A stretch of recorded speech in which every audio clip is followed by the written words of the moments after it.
sejahtera, salam kewangan berhemah, salam wawasan 2020. Anda bersama dengan saya dalam segmen Ringgit yang dibawakan khas oleh The Outlook Asia.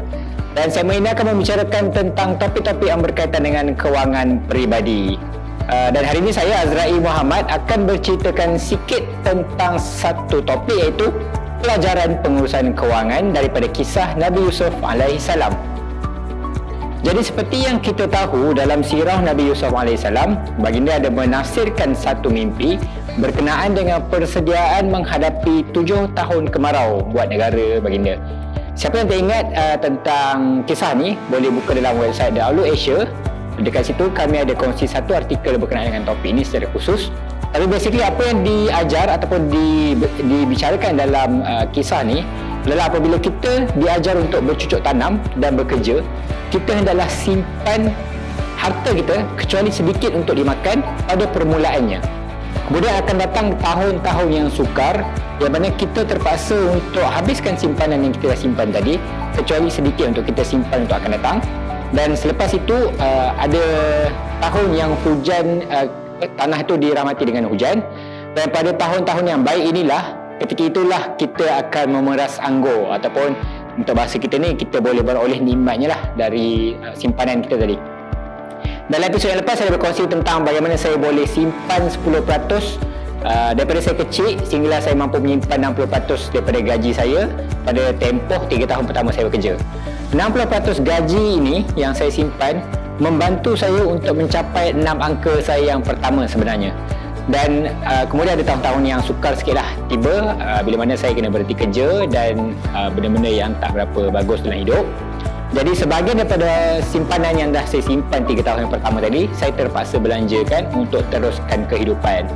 Jadi kalau ikutkan, kita ada 3 tahun sekarang. 3 tahun pertama saya simpan, 3 tahun kedua saya akan belanjakan, dan 3 tahun terakhir adalah tahun untuk saya membuahkan hasil.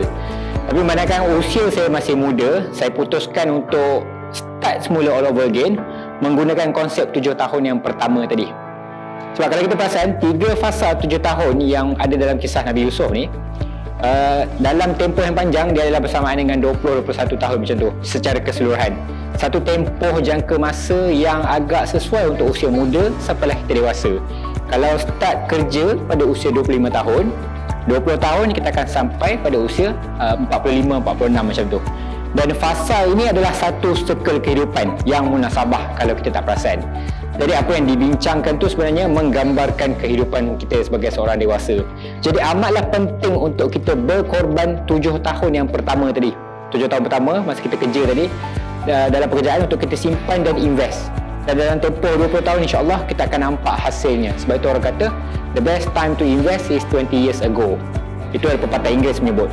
The best time to invest is 20 years ago. The second best time is now. So jangan tunggu sampai 20 tahun akan datang, bermula simpan dan invest dari sekarang. Dan sama-sama kita mulakan pengorbanan ke arah kehidupan dan masa depan yang lebih baik. Soalannya, bagaimana kita nak mula berkorban?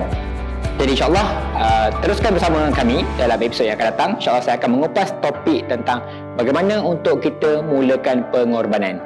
Ingat, a goal without a plan is just a wish. Jangan lupa subscribe, share, follow, like dan sebarkan video ini untuk kita sebarkan ilmu sesama kita. Boleh juga tinggalkan soalan atau cadangan di ruangan komen untuk penambahbaikan kami, ataupun ada soalan daripada anda semua. Sekian saja dari saya, Azra'i Muhammad. InsyaAllah kita akan bertemu lagi dalam episod yang akan datang. Assalamualaikum.